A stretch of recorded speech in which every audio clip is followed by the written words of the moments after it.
اندیارا دیار آرا دل از تو کندم ولی ندانم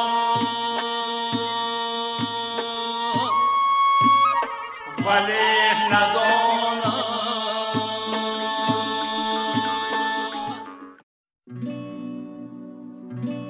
دیارم سرزمین خوب کشتی، خیالم روی دنیا را بهشتی. رهبره هنگام سفر کاری وقتی از یک گوشه دیار به گوشه دیگر می رفتیم این مصرع‌ها را تکرار می کردیم.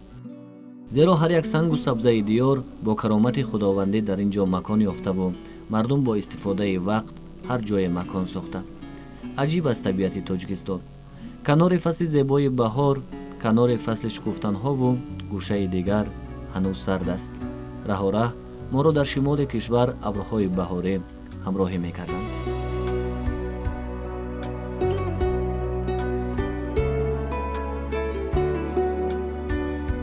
کهندیار مکانی را گویند که آنجا فرهنگ، کسب و کار گوناگون و هنرهای مردمی از زمان قدیم تا به امروز زنده مانده‌اند. بیننده عزیز سلام، اینک باز بهر آماده نمودن برنامه نوبتی کهندیار تصمیم گرفتیم تا یکی از دهه‌های دورترین کشور بیاییم.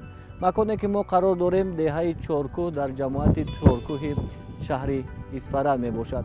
چارکوه یکی از دهه‌های کهن‌ترین این منطقه به حساب می رود، زیرا در صحیفه های بزرگترین کتاب های تاریخی از جمله کتاب تاجیکان باباجان غفورов پیرامون تاریخ قدیمه داشتن این مکان سخن می رود.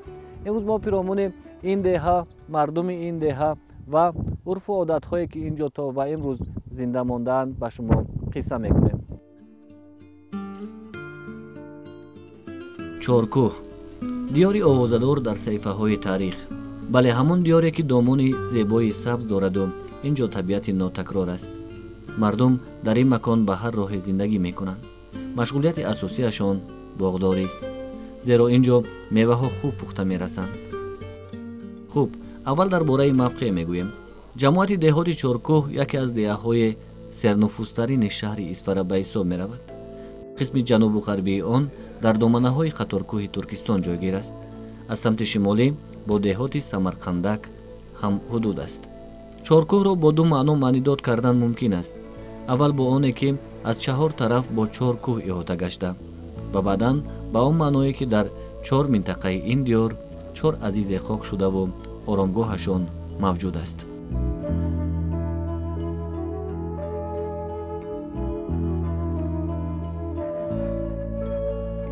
دهه چارکوه که در بین دهه های شهر اصفره نهایت کهن بنیاد است. همین را گفتنی هم که هنوز علامه قهرمان تاجیکستان باباجان غفورov در صحیفه 17 کتابشون تاجیکان نگاشتند در حاجغار چارکوه مردم تخمینا 13-15 هزار سال پیش استقامت میکردند. یعنی این دیار نهایت دیار کهن بنیاد است و قریب که کلی دهه های شهر اصفره، کولکند، نوگلیم، چیلگزی مردمش از همین دهه مهاجرت کرده دهه های نامبرده را برپا نمودند. سقوط دولت سامانیان، دولتداری در آسیای مرکزی به دست امیران منقد و مینگ واگذار کرده شد.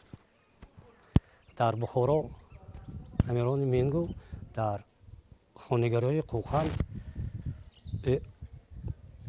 مینگ ها دولتداری کردند و از همان زمان سرکرده امروز در چارکوه و چارقشلاق دو ولایت وجود داشت. ولایت چارقشلاق، ولایت چارکوه. بعدی آمدن روس‌ها هم همین ولایت موند. چارقشلاق از آن است که 4 دهه مایده همجایه بودند. 4 دهه مایده شهرک، چارقشلاق، قریه باغ، اینها یک جایی که بودند. اون رو از روی بعضی معلومات اگر انیق نباشدم چارقشلاق گفتند. چارکوه چون که امروز استاد گفتند چارکوه رو бо як таб гӯем иҳотаи чоркӯҳанда бо таби дигар гӯем чор бурҷи чоркӯба чор бузургвор хоҳад рафтанд. яке ҳазрати шоҳ, дигаре лангари моҳиён, сеюм мазори қум ё ин ки қум мазор мегӯянд, чорум дар шимоли шарқӣ чор мазор. аз ҳамин вожа ҳам чорқишлоқ ҳам чоркӯ то имрӯз расида омадааст. замини ин макон ҳосилхез аст, ҳавои мӯътадил дорад. машғулияти асосии мардуми деҳа зардолупарварӣ, кишоварзӣ мебошад.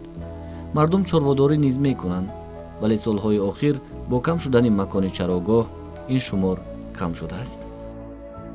машғулияти асосии ин минтақа минтақаи чоркӯ кишоварзию асосан кишоварзӣ буд. асосан кишоварзӣ аз он вақт ки кӯҳ доштанд чорводорӣ ва ҳунармандони зиёде дар чоркӯ, мисоли кулолгарӣ мана соҳиб сафаровҳо имрӯз ки дастовардҳои онҳо дар мусоҳи эрмитажи Ленинград маҳфуз аст, рассоми халқи СССР буданд. асосан кишоварзӣ, боғдорӣ, асосан кишоварзӣ ва кишоварзӣ соҳаи боғдорӣ ҳам ворид мешавад. оне ки мо замин кам дорем. имрӯз агар 43 000 аҳолӣ дошта бошем, худ тасаввур кунед, 43 000 аҳолӣ ҳастем дар чоркӯ. замини корам кам даст.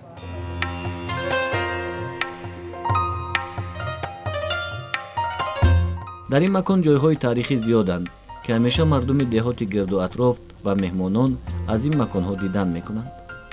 ин маконро лангари моҳиён мегӯянд. ин ном ба мақсаде гузошта шудааст ки дар ин ҷо ҳанӯз аз замонҳои пеш ҳавзе будааст ки моҳии бисёр доштааст. то ба имрӯз ин ҳавз бо моҳиҳояш ин ҷо вуҷуд дорад.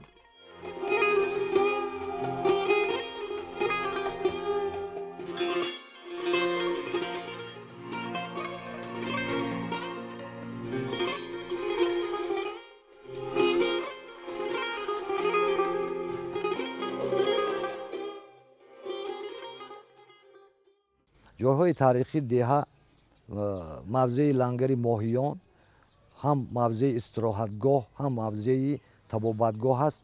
касоне ки ба касалии зарпарвин гирифтор мешаванд, пеш аз ҳама аз оби шифобахши он ҷо, аз моҳиҳои шифобахши он ҷо рафта нӯшидаву тамошо карда шифо меёбанд. дуюм, мавзеи таърихии деҳа мавзеи мазори қум аст ки агар мавзеи лангари моҳиён дар қисми шарқии деҳа воқеъ бошад, мазори қум дар қисми аз ҳама ғарбии деҳа воқеъ аст. дар назди ду тал реги равон ки мардум ҳатто дар солҳои 70-80 аз шаҳрҳои ашқобод, аз марв, аз бишкеку тошканд омада аз қуми шифобахши он ҷо баҳра мебурданд ва касалиҳои бемориҳои гуногуни худро шифо мебахшиданд.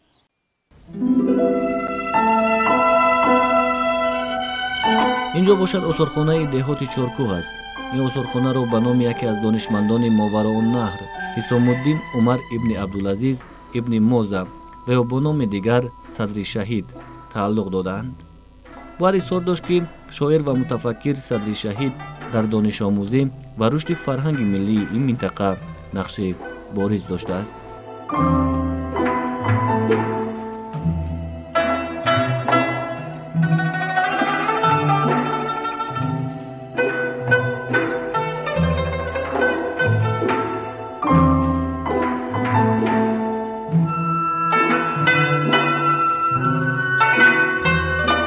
бинои мазкур ду-се давраро аз сар гузаронидааст. қабати поёнии он ба қарнҳои 3 пеш аз милод ва 1 то 2 милодӣ тааллуқ дошта, қисмати болоии он ба асрҳои 14-15 рост меояд. яъне дар ҳама давру замон ин макон ҳамчун макони бузурги фарҳангӣ фаъолият кардааст.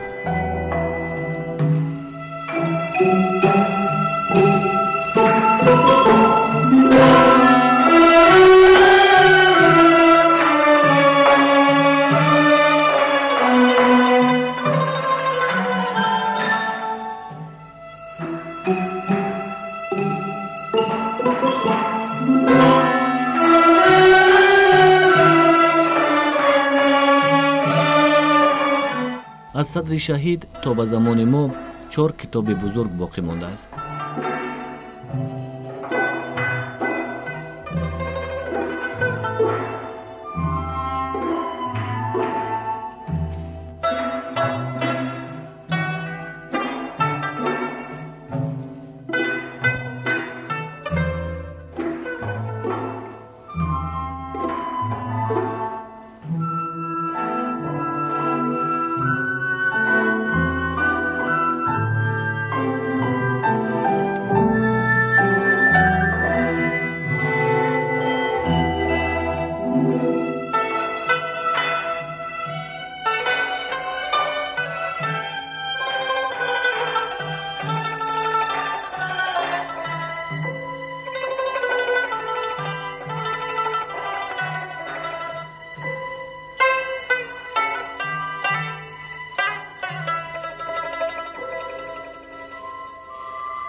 дар хоҷагии кишоварзӣ тухмпарварии Чорку дар як сол зиёда аз 1000 тонн меваи хушк истеҳсол карда мешавад, ба ғайр аз он ки одамо дар шахсият дар боғҳои худ доранд. аз ин хоҷагии тухмпарварии Чорку 1000 тонна меваи хушк истеҳсол мешавад ва ин меваи хушк дар солҳои охир бо кардани бандубаст ба Федератсияи Россия, Ҷумҳурии Беларус, Қазоқистон интиқол меёбад. чун дар боло гуфтем, инҷо мардум ба ҳар роҳе зиндагӣ мекунанд. ҳунармандон низ кам нестанд. дар бинои ибодатгоҳи деҳа нишонаҳои қадимаи санъати кандакорӣ мавҷуд аст. маълум аст ки ин диёр макони ҳунармандони чӯбкор аст. мутаассифона мо ҳангоми сафар кандакоронро пайдо накардем. аз рӯи нақли наздикон ба кори саҳро рафта буданд. дар Чорку аз қадимулайём ба ҳунарҳои мардумӣ эътибори бузург дода мешуд. ба монанди кулолгарӣ, корсозӣ, чӯбкорӣ, кандакорӣ ки мо намунаи беҳтаринашро дар осору ҳунарҳои кулолони моҳири деҳаамон Сайфиддин Соҳибовҳо мебинем ки нақшҳои онҳо, офаридаҳои онҳо дар виставкаҳои байналхалқӣ дар шаҳри Москва, дар Париж, дар Лондон ба намоиш гузошта шудааст ва беҳуда нест ки ба инҳо унвони рассоми халқии иттиҳоди шӯравӣ дода буданд, ба ин ду бародар Соҳибовҳо. яке аз ҳунарҳои дигаре ки дар Чорку рушд кардааст ҳунари кортсозӣ аст. усто Қаюмҷон ки имрӯз хушбахтона то ҳамин рӯз фаъолият мекунанд, бо кортҳои бисёр ҳам наҷиби худ бо нақшу нигораҳое ки дар дастаҳои корт меандозанд, дар тамоми Тоҷикистон машҳуранд. кандакорҳои номӣ ки осорашро мо дар мазори ҳазрати шоҳ бисёр мушоҳида мекунем, имрӯз ҳамин кор давом карда истодааст.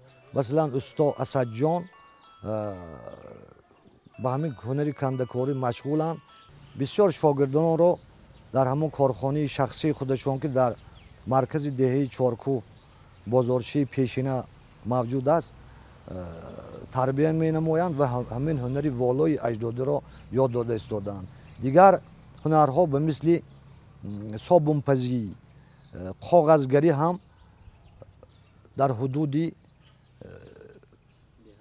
деҳа мавҷуд буд ки имрӯз мутаассифона ҳамин ду ҳунарро мо ривоҷу равнақашро намебинем. ҷамоати деҳоти Чоркӯҳ ки яке аз ҷамоатҳои калонтарин дар миқёси вилояти Суғд мебошад, ба 1 январи соли 2019 зиёда аз 41117 нафар аҳолӣ дорад. аз ин 20560 нафар мардҳо ва 20716 нафар занҳо ташкил медиҳанд. мардуми ҷамоати деҳоти Чоркӯ асосан ба кишоварзӣ, коркарди меваи хушк ва ба муҳоҷират машғул мебошанд. дар ҷамоати деҳоти Чоркӯ 12 муассисаи таълимӣ фаъолият мебарад ки дар онҳо شرایط خوبی تحصیل مهیا کرده شده است. مسئله به دانشگاه عالی کشور داخل شدن جوانان خطکنندگان جماعت دهاتی چارکوه نسبت به سالهای گذشته خیلی بهتر است. اگر تخمین کرده کنیم زیاده از 80% خطکنندگان جماعت دهاتی چارکوه به مؤسسه‌های عالی تعلیمی و میانه مخصوص داخل شده تحصیل را ادامه میدهند.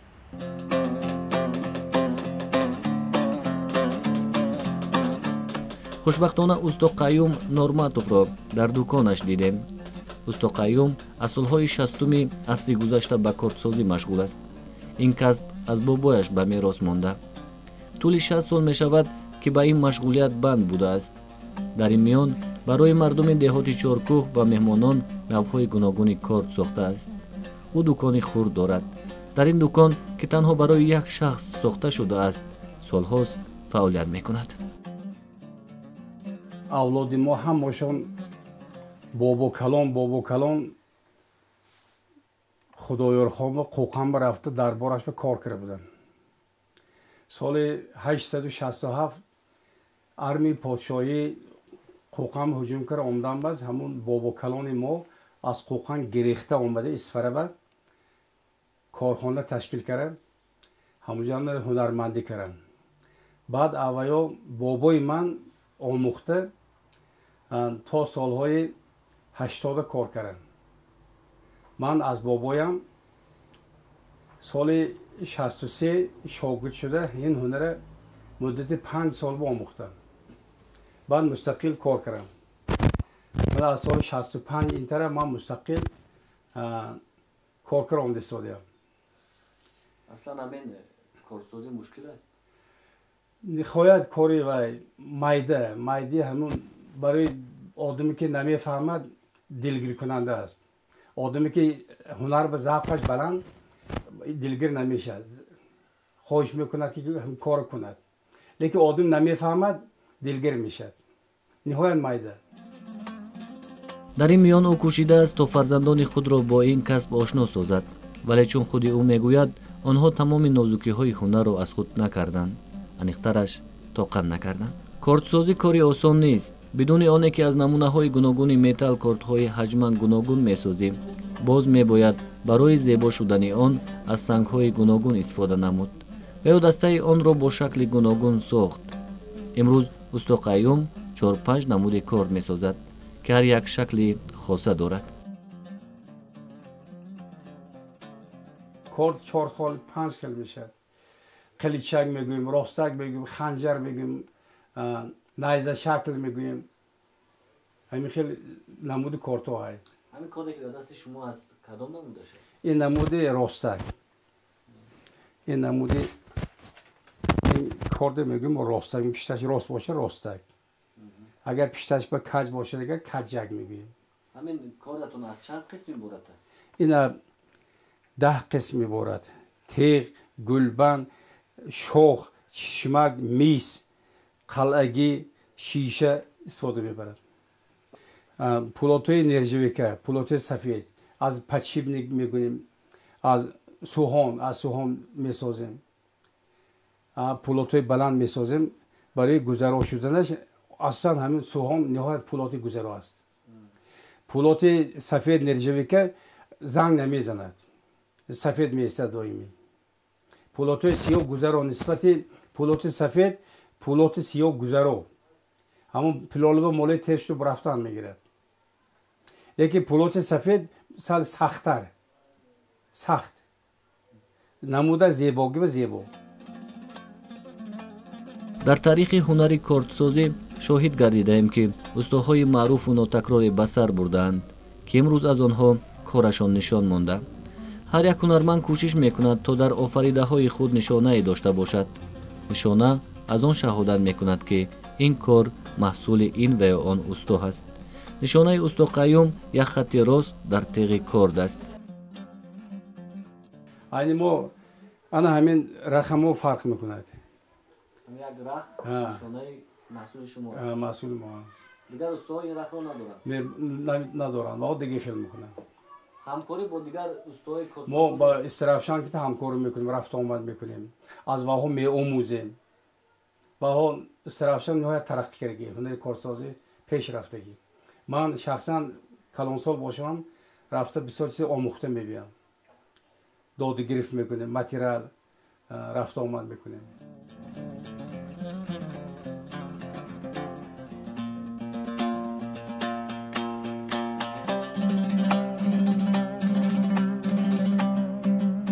از سنگ میکنند، از وای ایبانید میکنند، از تکستیلید میکنند. ما اصلا از شاخ میکنیم، شاخهای بزی کوهی، سایگک، یعنی شاخهای سیبیر. کارد اگر صفتش بلند باشه 2 روز در کار، با بلندتر باشه 5 روز در کار. کاردهایی که نرخش بلند باشد 5 روز 6 روز بعد استفاده و تیار میشد. کارهای منتش کم باشه 1 روز و 2 روز بعد تیار میشد. من کارده 2 روز بعد تیار میکنم، یک تشه. همین طریق ما در یک سفر کوتاه از این مکان زیبا و تاریخی دیدن کردیم. شاید صحنه‌های جالب دیگر را پیدا نکردیم تا پرتر پیرامون زندگی نامه این مردم بگوییم. صحنه دیگری که توجه ما را به خود جلب نمود نامگذاری محل‌های منطقه بود. زیرا راه و راه شاهد گردیدیم که چندین مکان‌ها نامگذاری عجیب دارند. مثلا چارکوه، چارقشلاق، چارده و غیره.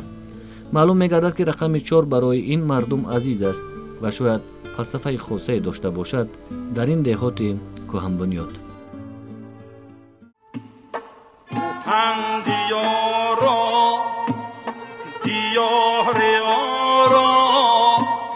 دل است تو کندم ولی ندانم،